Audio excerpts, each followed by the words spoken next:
What's up, everybody? Welcome to Let's Talk Mental Health. This is going to be a different kind of video for me. Just having listened to Tyson and a lot of his thoughts on the topic. There's definitely a whole lot that I want to get out there. I know a lot of people go through it, and not enough people talk about it, unfortunately. Having gone through it a lot myself, just opening up the conversation, it's incredibly important. And hopefully this can be the start of a lot more people feeling comfortable talking about whatever it is that they're going through.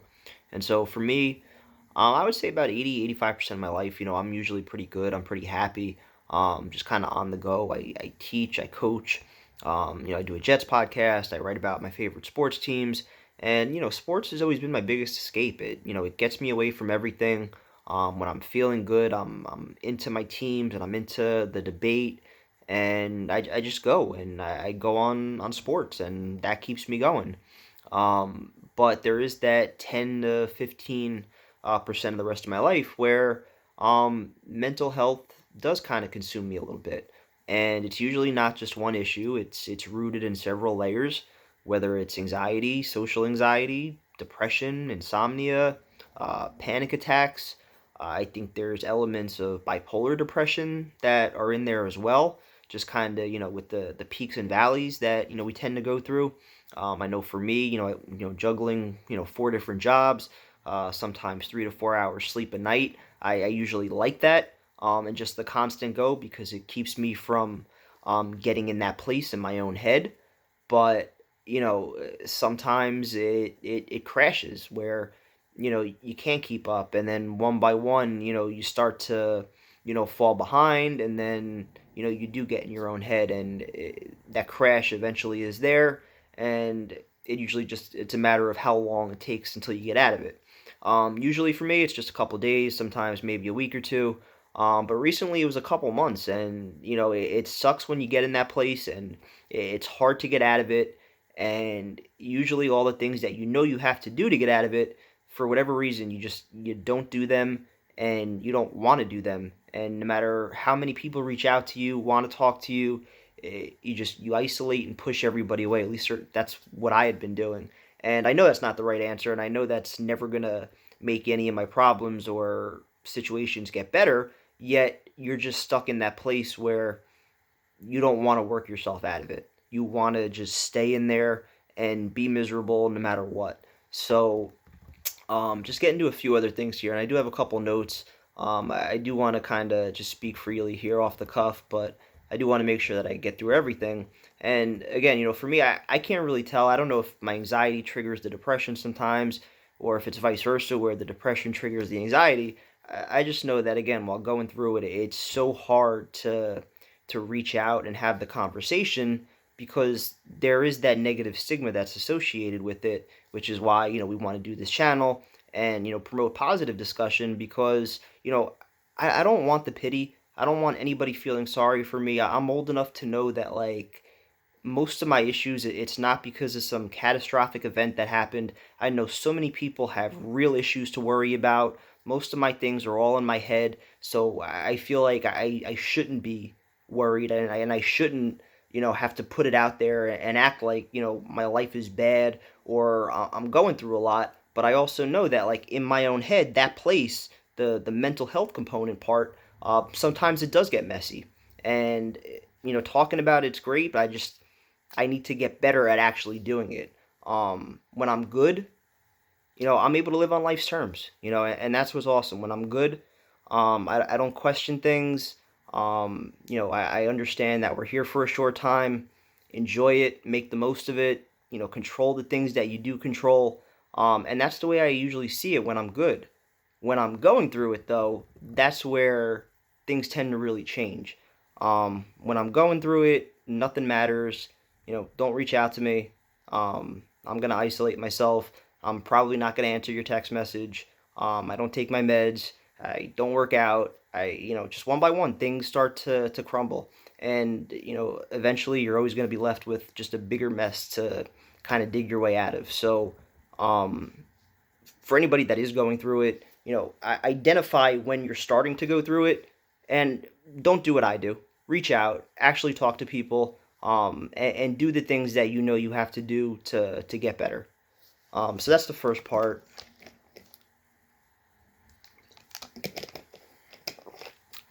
Um, a few other things. So again, for me, my issues a lot are social. Sometimes it's worries, but sports has always been the escape for me, where it's like a lot of those things don't come into play. Where I'm comfortable talking about sports. It's something that I know, I'm knowledgeable about. So a lot of the fears, a lot of the anxiety, it's just not there.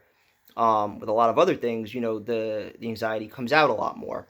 And so I think, for anybody at home, really, know yourself, be self aware. Like, what causes your anxiety? What causes you to be happy? Do more of the things that make you happy. Don't always make it so complicated. Um, and while I'm kind of talking about that part, I guess, I don't think people always see the prep that goes in day to day for somebody that struggles with anxiety as far as getting through it. For me, the the social part is hard because it involves a lot of prep. When you have social anxiety, and again, it's not always like this. Like when I'm feeling good, like I just go and I don't really think about it at all. And I'm fine. But when I am going through it, the prep day to day, it's friggin' exhausting because you play out almost every situation, every conversation, whatever it is, like whatever you're going to experience throughout the day, whoever you're going to see, like you're playing all those things out and it consumes you. And even like, whether it's a text message, whether it's a tweet, whether it's a social media post, like you'll stare at your phone and look at it for like a half hour. I'll change this word, I'll delete that word. No, I want to say it this way. Like you just overthink every little thing and it's not fun, but it's legit. Like it's there. It's when I'm going through it, like that's just the way that my mind is. So I don't think enough people see the prep that goes in. But again, that's just one part of the anxiety. The social part, it's also rooted deeply in a lot of other layers too. Um, I do think that the chemical imbalance part is a big thing that some people acknowledge, some people don't acknowledge. Some people think it's everything. Other people think, no, you just have to make better decisions and work harder. I think that there is a chemical imbalance issue at the heart of it. That for you, you have to figure out what works for you. I tried to be stubborn for a very long time. I didn't take meds until I was about 20, 21 years old, and that was the stupidest thing I ever could have did. I knew at a young age I always had something going on, like all these feelings I would get, and it was always a roller coaster up and down. And at a certain point, I was just like, why am I being stubborn? Why am I fighting this? Why am I, trying to do it on my own when I could legitimately just take a pill that's going to make me feel happier and change my thought process? I know that's not for everybody. There are side effects sometimes, depending on what you take and your body type, and but if your brain is not endogenously producing the chemicals that it needs to be happy, you're going to struggle to be happy. And you could see like the brain waves and the lack of like all that stuff can be spotted. Like if you get a brain exam or an MRI, whatever it is, like anxiety can be spotted there. All your thoughts racing, or like it could be spotted. This isn't something that's just BS. So there is indeed chemical imbalances that are in the brain that if you've been going through it long enough and you're in a clinical depression, not just, oh, my dog died, I'm sad today. No, like you're deep in it for, weeks, months at a time, you probably almost definitely need to either talk to somebody and get medicine or else you're not going to be able to get out of it. It's a very, very tough place to get out of when you're in it like that. So there's that part of it. And then there's the other part. So I tend to think that in addition to the chemical imbalance, that death is at the heart of most anxiety. I don't want to speak for everybody. I know everybody looks at things differently, but I think that the fear of the unknown, the fear of dying, the fear of loved ones dying, the fear of getting old, the fear of loved ones getting old, all of that is what really, really causes the most anxiety, the most fear in people. It's just not knowing what comes next. Why are we here? What's the purpose of all this? What am I meant to be doing in life? Does all this even matter? Does anything matter? What happens next? Like, all that stuff can cause serious anxiety. And again, it's one of those things that's out of your control. So, when I'm good, I'm fine. Like, I have the thought process that, hey, this is life's terms. You have to live with it, and I'm able to just go each day. But when I'm not good, those are the things that my mind tends to dwell on sometimes. And for me, like, I haven't lost a whole lot of people that are close to me. Family, most of my close family still here.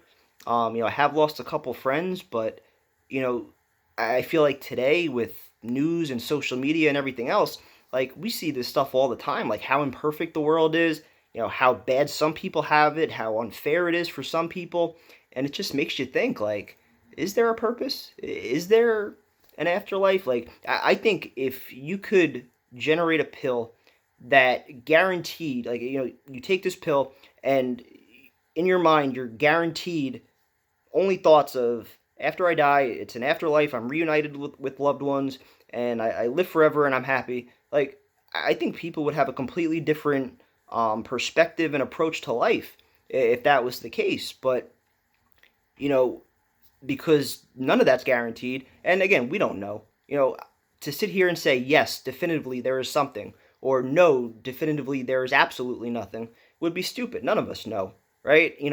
I think years ago people tended to be a little bit more religious than they are now, with all the advancements in science and everything. But truth is, we still don't know, you know? So the fear of that unknown, I think, sometimes gets to people. Not knowing if there's a purpose, not knowing, why we're here or what we're meant to be doing. Um, that's scary. It could truly be scary, and it can absolutely consume you if you allow it to. So, when it comes to the social media part, which is the last thing I wanted to get into here, um, it's twofold. Whether it's like the escape versus putting up what's really going on in your life. Um, Social media can be good and bad. I think it's only bad when you only portray the good, which I think 99% of people tend to do, unfortunately. Um, and there's many reasons for that. Like, if you're in a relationship, if you're married, like, that's probably the person that you confide in. That's probably the person that you talk to about, whatever it is that's going on. If you're single, you don't want to show that side to people sometimes, right? Whether it's, coworkers that might be following you, or, potential love interests that might, follow you. Like, you want to put on this front that, oh, I'm happy, I'm fun, I'm in good spirits. Problem is, like I said, when that's all you show, it's fake. And you miss opportunities to connect with other people that might be going through what you're going through. And you miss those conversations that you could potentially be having with people that are going through what you're going through, and get you out of it a lot quicker. So, I agree with Tyson that there is a whole social media fantasy land out there where I'm guilty of it too. You go on my social media and I only post things when I'm happy.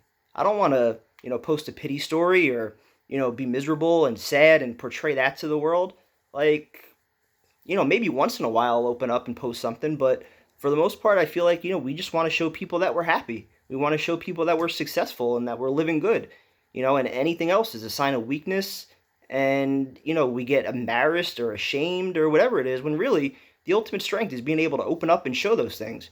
And so I think there's also a component where it's like, for males, not that mental health, discriminates, or, it doesn't, gender discriminate, whatever. Like, whatever color you are, whatever gender you are, mental health can affect you equally. But I think for males, we're just trained at a young age to, be strong, be a man, don't cry. Like, that's the way we're trained. And luckily for me, I had some great teachers at a young age that taught me differently. They taught me to get in touch with those emotions, to feel those emotions, to, just be honest and real with myself. Be self-aware, know what you're feeling, and don't be afraid to express it. So, you know, for me, again, just like all these different things, working out, reaching out to people, going out with friends, It's all things that I know I need to do on a consistent basis, and when I do it, I'm good, I'm fine, and I feel great. But when I'm not doing those things, like, or if I just stop one of them, then it usually leads to me stopping another one, and eventually I just crash, and it's a terrible cycle to get into. So just be honest with yourself, know what you're feeling, reach out when you need to, and let's try and advance the conversation here. So talk to you guys soon.